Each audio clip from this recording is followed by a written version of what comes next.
Welcome to Bad Movie Beatdown!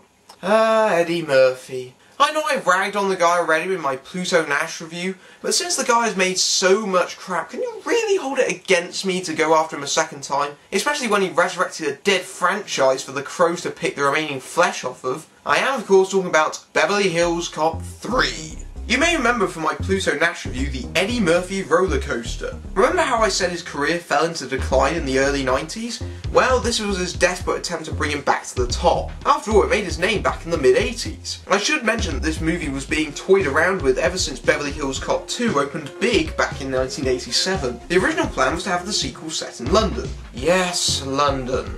Axel will go to the merry old England to catch a criminal who killed his friend. There he would meet a bumbling Scotland Yard detective played by John Cleese and encounter a bunch of obnoxious stereotypes with bad teeth. The only thing that stopped this whole horrible idea coming from the screens? The fact that Paramount was preparing Ridley Scott's Black Rain at the same time, which had the same basic concept. But don't worry, for those who want to see the mammoth pairing of Cleese and Murphy, check out my Pluto Nash review and see how that one checked out. We're surprising Mrs. Vandervoort with some jam and scones and... Then the script moved from London to New York, but it was struck by budget difficulties. Then Don Simpson and Jerry Bruckheimer, the producing team behind the other two cop movies, had a falling out with Paramount over Days of Thunder. Eventually, Paramount got the movie to the screen in 1994.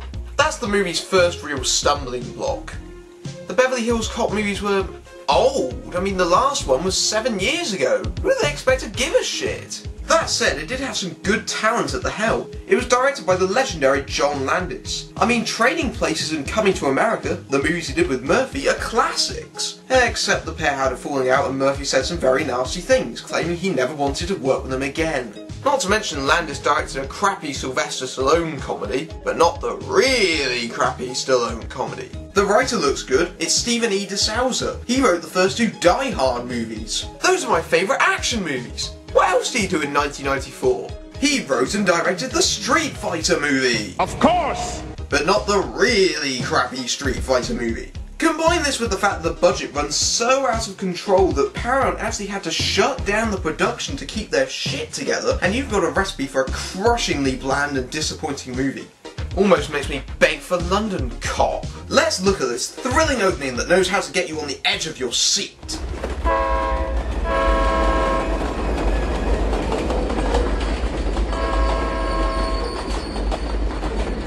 Wow, how unbelievably boring.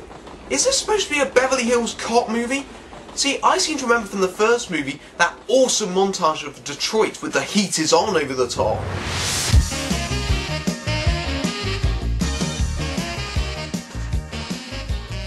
Or the sequel going one better with the slick jewel heist and the Shakedown song. Shakedown, breakdown, take down, everybody wants into the crowd alive. Shake down, get down, ya monster. This movie doesn't even show the title until the end of the movie, let alone the rest of the credits. It's like they were trying to say as the audience left, yep, that's a Beverly Hills Cop movie. Oh look, it's Inspector Todd. It was always hilarious how he was on Axel Foley's case every time Axel tried to pull some crazy shit. Let's see how they bounce off each other here. I wouldn't rate a church bingo game without SWAT. Hooray for misuse of power! This is your operation. I'm just an observer. I'll be watching. Well, just observe how I don't have to use SWAT and trust me on this one, okay? Well, that was half-assed. Seriously, where's the colour? And I don't mean the fact that Todd isn't turning the air blue like he did in the other movies either. It's all bland and listless. 2 minutes in and things are not looking encouraging. They're going in to arrest some carjacking mechanics who are dancing to the Supremes? So won't you hurry?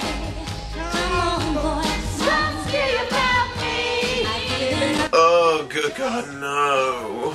Already we see Landis' influence here and it's woefully out of place. How about we have the fat mechanic do a handstand and stretch the joke to breaking point? It's just so wacky!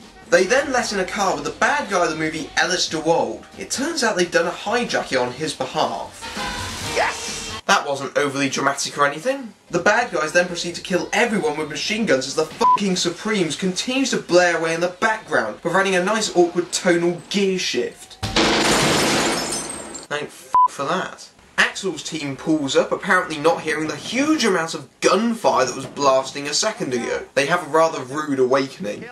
They got fucking machine guns. We should have called SWAT.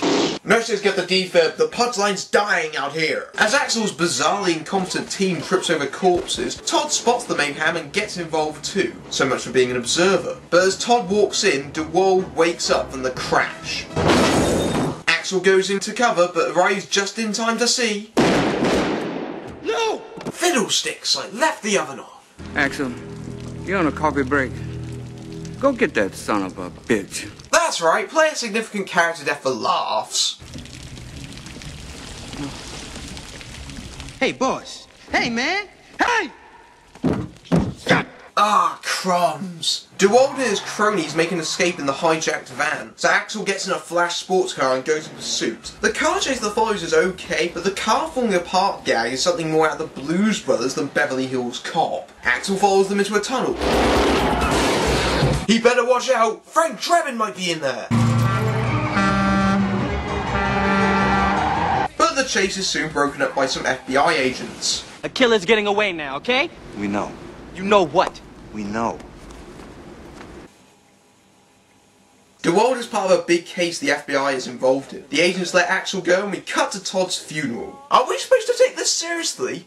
The guy whose death we played for laughs 5 minutes ago? Look, you can't have it both ways, movie. Pick one and stick with it. One of the officers informs Axel that one of the attaché cases left at the scene has evidence that links to the Wonderworld amusement park in, you guessed it, Beverly Hills. Yes, DeWald's men were so stupid that they put their guns in towels saying Wonderworld on them. And they stole an ID from their own theme park. Why would they do that? Oh right, because we wouldn't have a plot. Axel goes to visit Todd's wife. Wait, Todd has a wife? Actually, his last words were, Axel, are you on a coffee break? Go and get that son of a bitch. That sounds like my Douglas. Yeah, it sounds like a good idea, too. What the hell was the point of that? Cut to Beverly Hills as we should have done a minute ago. And with the Axel F theme too. Now we're talking, and we meet up with Billy Rosewood, once again played by Judge Reinhold. He's, I'll let him explain. DOJSIOC. The JGJoJoC. It stands for Deputy Director of Operations for Joint Systems Interdepartmental Operational Command. Wow, that joke certainly died. I hope the filmmakers let it slide. Green lines of jurisdiction. Beverly Hills, West Hollywood, downtown, the Valley, Santa Monica. I control the green lines. And Axel, whoever controls the green lines, controls Southern California. Just drop it already! We are also introduced to John Flint, played by Hector Alonso, an obvious replacement for Taggart in the last 2 movies. Wait, where's Taggart then? Taggart's retired. He could have said on vacation, but nope, retired. Weren't the whole gang quite chummy with each other in the second movie? I'm pretty sure a thing like Taggart retiring would have been passed on to Axel. At least we get an explanation for Taggart. Ronnie Cox's Bogomil doesn't even get mentioned. Apparently, DeWald is a friend of Flint's, and Flint will give Axel some help in contacting him. So Axel goes down to Wonderworld, only to discover he doesn't have an appointment and will have to pay to get in. I don't want to go on any rides, okay, and I don't have any parties, just me. And all I want to do is talk to the director of security. Excuse me, sir. Would you step out of line for a moment, please? Ooh, how do you think Axel's gonna weasel his way into the theme park? Because we all know that Axel has an excuse for every day of the week. One, please. There you go. Oh, come on. This is Axel Foley, not Eddie Murphy in a lion's jacket. What's funny about hearing him complain about the entrance fee? Nothing! That's what regular folk do! So Axel goes into the theme park and within minutes he finds an unlocked door leading to a restricted area. It's so easy a child could do it! Oh wait. Axel, because the plot says so, gets curious about a ride and sneaks into the control room. The woman, called Janice, instead of calling security like a normal person, allows Axel to watch. And despite having known each other for a minute, they already have the sparks of attraction. Gee, I wonder if this is a love interest. Sure enough, security spots them and their first response is to... Jesus Christ, a bit trigger happy, are we? Axel is then attacked by another guard dropping in from above, but he soon takes care of him, rushes out the stairs, and where the hell did the other guard go in the middle of this? Never mind, he's back again now. Axel rushes onto the nearest ride, the Spider, shunting past George Lucas and his wife? Come on, let's go. I'll go home and add some shitty unnecessary special effects to some of my old movies. The guards follow Axel in pursuit. The guards, being evil and therefore impatient, fiddle with the spider's controls, causing the whole bloody ride to break down and inconvenience many innocent people. Job well done. After an endless amount of shots of gears malfunctioning, one of the pods becomes loose and the door swings open. Wait, they don't lock that shit? Wonderworld's not going to be so chirpy after a suicidal man walks out of one of those pods. Sure enough, Axel opens his own door and starts jumping from pod to help save the kids in peril. I have to say this is the best part of the movie, featuring some great stunt work. However, there's one or two little niggles, like the crappy blue screen work, which means the sky goes from blue to cloudy with every cut. Blue, cloudy, blue, cloudy, cloudy, blue. You get the idea. Also, when did Axel Foley become John Bloody McClane? So that Axel saves the kids moments before the pod itself actually falls on the ride. That ride's safe as houses. Unlocked doors, a simple malfunction could kill people. So the guards bring in Axel and take him to John Saxon. Miss Perkins is here with the surveillance tapes. Send her right in. Hey, what is that? Tracking fuzz. The monitors are all in a loop. I'm sorry, but what the hell is that shit? In fact, even the security footage changes angle. They don't show Mr. Foley's courage when the right malfunction. He risked his life to save 2 children. Yeah, don't show that shit. Well, that would be very impressive. If we knew for sure you didn't cause the malfunction in the first place. There's a crowd of people who saw your guards dicking with your machine that would like to disagree. DeWald enters and Axel snaps at him. Luckily, Flint is here. Ellis DeWald? Ooh. Axel? Who says slapstick is dead? Axel turns up to his hotel room only to find the doors unlocked. It's Uncle Dave, the man behind Wonderworld, who couldn't be more Walt Disney unless he was cryogenically frozen. Turns out he suspects something is going on at his park and Janice brought him to Axel, along with a note from the man who designed the park. This is important life and death, Roger. It's a place of childhood innocence and fun. And life and death. From the writer of Die Hard, eh? And life and death. That night, Axel and Billy go to the ceremony where DeWald is receiving an award, or some shit like that. And speaking of shit... I don't believe this! Aquel, buddy! What you doing here? It's Serge! Remember him, don't you? He was in the original movie! Yep, the filmmakers are so desperate to light the fires of nostalgia they're actually bringing back minor supporting characters. Former art gallery employee Serge has now become a gun dealer. Right. Still, the filmmakers have 5 minutes to burn, so how about we let Serge blabber endlessly for 5 minutes? The only part of this that has a point is the Annihilator 2000, which becomes important later. The Annihilator 2000 is America's premier survival home and travel total security unit. The Annihilator 2000 has the conveniences of a cellular telephone with fax machine and a microwave oven. Okay, stop it, John Landis. This parody's too broad. This isn't Kentucky Fried Movie. After that bit comes to an end, we get to the ceremony and Axel climbs up on stage in the only part of the movie that even resembles a Beverly Hills Cop film. But since I'm supposed to piss and moan, let's skip right over that and go to the ensuing carnage that gets Billy and Axel arrested. Foley, you're out of here. Joe Dante, the director of Gremlins, everybody! Axel gets taken to see FBI agent Fulbright, who wants Axel to stop interfering and get on a first-class flight to Detroit. And we all know Axel wasn't going to be on that flight. Oh, come on, we've done this exact same plot point in all 3 movies. Show some originality! Incidentally, having Axel come to Beverly Hills after one of his friends gets attacked has also been in all 3 movies. Come on, there's got to be another reason to get Axel involved somehow. I'm sure Axel's an awesome bloke, but judging by these movies, I wouldn't want to get too close to him. As Axel, I presume, is being driven to the airport, we learn the truck from the opening has been found. Cue Billy using his powers irresponsibly.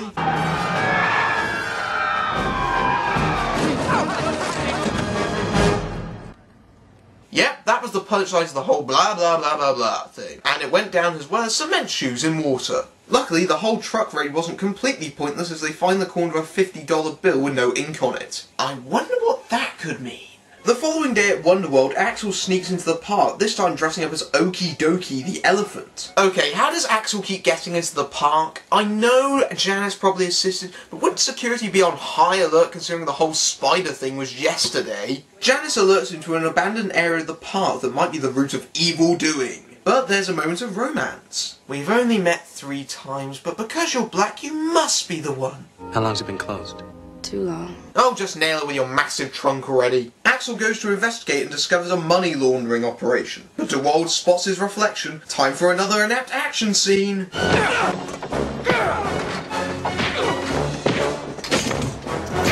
Axel escapes and rings up Fulbright on a payphone. Yeah, I'm at Wonderworld.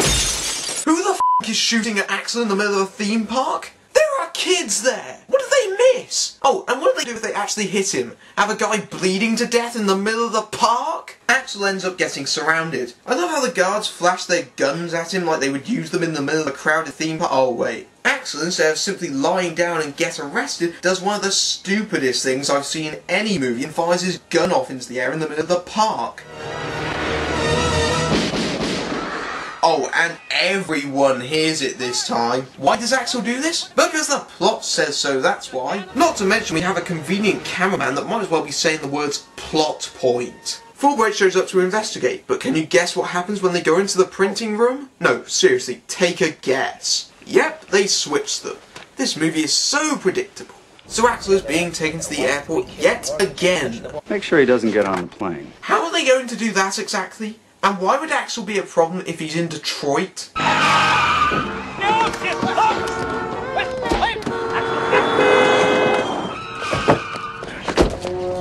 What in the name of Abraham Lincoln just happened? He ran off and not even the Wonderworld guards go after him?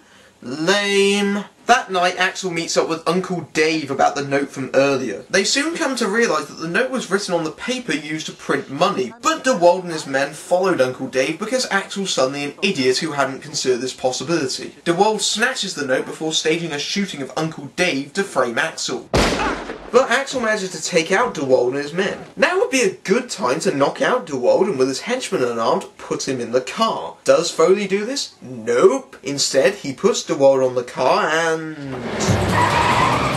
words fail me. So Axel races Uncle Dave, bleeding to death from gunshot wounds, to the hospital. Because that's funny, right? As Dave gets surgery, Axel escapes using the amazing disguise of tucking his hands into his pockets. Axel goes into a bar called Janice, but the bad guys already have her captured. Axel must show up in 30 minutes with the note or she dies. And look, there's a complete row of director cameos at the bar. Subtle, Landis, subtle. And we get the reason why Axel shot in the air earlier at the theme park, so we can get this video clip that makes him look like a psychopath. That was so worth that act of stupidity.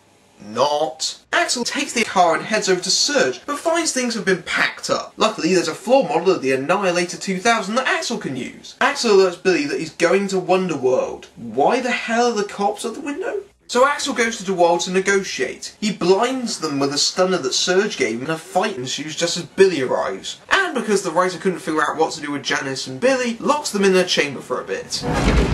Now that's crappy writing. Axel escapes again and he takes the Annihilator out of a bush in the middle of the park. Where the hell did he stash that there? Oh, hi there. Sorry to interrupt. This is Matthew from the future. I know I have less hair. Anyway, just wanted to say there is actually a reason why Axel pulls the gun out in the middle of the park. In a scene that's very clearly established to the point of awkwardness, he stops before he goes into Wonderworld to throw the gun over the wall. Were you asleep at the wheel, man? Not to mention this opens another logic hole in that if he threw the gun over the wall and the Annihilator is full of gizmos, wouldn't that break it? But never mind, this is what me 8 years in the future is here to do, to correct you. You're welcome. Back to the review in progress. The bad guys seemingly teleport to his location instantly and we have one of the worst shootouts ever filmed. Axel tries to use the Annihilator but can't get it to work properly, firing nets and so forth. Each time a joke fails, an angel loses its wings. And as for Axel hiding behind a bench, that's just taking the piss. How on earth is that meant to provide cover?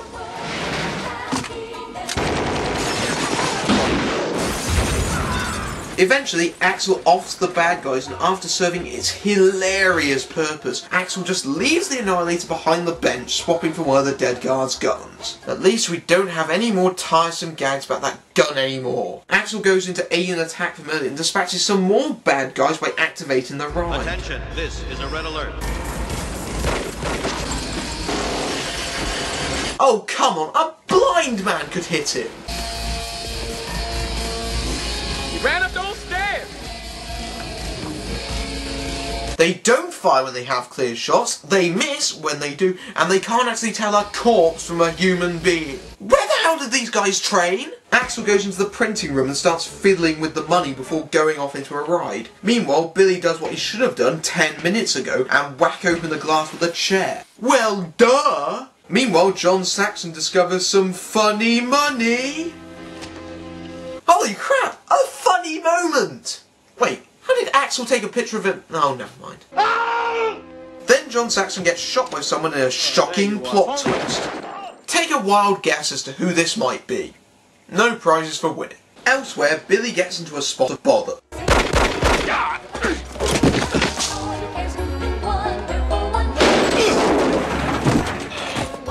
What? Did that guy just get up and shoot him again? Bad Landis! Very bad Landis! Flint has also arrived on the scene after Billy rung his pager earlier. That's right, he didn't hear the explosion or the Uzi fire. This is a dumb movie. What the hell happened here? Maybe if you were more involved in the plot you might know. Back at the ride we get Axel and DeWald facing off. DeWald shoots Axel in the arm before they engage in some far too brutal fighting. Jesus, this is meant to be a comedy, right? I've seen less blood in real fights. Wow, how anticlimactic. The final fight lasted a whole minute. Sucktacular. And what do you know, Fulbright arrives. Yeah, you know, I found out about another partner that was in on it. So long, Foley. That's right, Fulbright was a traitor. Pretty obvious, don't you think? Actually, when did Axel figure out that he was part of the scheme anyway? Realistic exit wounds. Just what we need in a light-hearted summer blockbuster. It's good to see Flint is having a nice active role in this movie by doing jack shit the entire movie. Why have a Taggart replacement if you're not going to use him? So after that overly violent yet painfully dull finale, our bloodied and battered heroes reunite. Are you okay? I'm fine. I'm sorry, but when people are shot in the chest with an Uzi, they die. He needs medical attention. He's gonna die. Cut back to the grand reopening of Wonderworld as Uncle Dave presents a new character. Axel Fox. Oh my god, the pussification of Axel Foley is complete. Now he's a f***ing cartoon fox. And finally, Janice and Axel have this raunchy exchange. I don't think you've seen the Tunnel of Love ride, have you, Axel? Ew, I'd rather ride Space Mountain, thanks. And the movie ends with a still shot of a smiling Eddie Murphy as if to say, yep, that's Beverly Hills Cop, baby, pumped and ready for the 90s. Except it isn't, because everything that made those movies good is tossed aside here. Like humour, or well-orchestrated action scenes, or anything remotely interesting. This is like a subpar Die Hard in a theme park movie than a Beverly Hills Cop movie. There are so many huge problems it's hard to pinpoint which is the worst. Landis is completely the wrong director, with the wrong tone for the comedy, and can't create action to save his life. Murphy looks bored and his scarce attempts at improvisation are pitiable, but I think the biggest problem is Stephen E. DeSau's horrendous script. Was Die Hard a fluke or something? Then again, I also caught him saying, when Superman came out, they said, you'll believe a man will fly. Well, you'll believe a dog will talk when you see this show, and you will really believe it. Zeiss has been here. Are you sure? Absolutely. oh dear. You can see why Eddie Murphy called this movie atrocious on Inside the Actors Studio. Even Landis describes it as an odd movie, which is a kind way of saying it's shit. And probably the most telling comment was this one Landis made in an interview with Collider in 2005. Cop 3 was a very strange experience. The script wasn't any good, but I figured, so what, I'll make it funny with Eddie. I mean, one of the worst scripts I ever read was the original Beverly Hills Cop. It was a piece of shit, that script, but the movie's very funny because Eddie Murphy and Martin Brest made it funny. Everything funny in that movie is not in the screenplay. So I thought, well, we'll do that. Here's a hint to directors everywhere. If your script stinks, don't cover it, rewrite it. His comments on Murphy are interesting too. But then I discovered on the first day when I started giving Eddie some shtick, he said, "You know, John, Axel's an adult now. He's not a white ass anymore." So with Beverly Hills Cop 3, I had this strange experience where he was very professional, but he just wasn't funny. I would try to put him in funny situations, but he'd find a way to step around them. Eddie's been trying to make a fourth movie for years to try and atone for his sins with this one. Because the third Beverly Hills Cop was horrible, I didn't want to leave it like that. The first two were cool and the third one was shitty. Will he get it off the ground? I'll believe it when I see it. For now, I'm Matthew Buck, beating down bad movies everywhere. Shit! Damn it!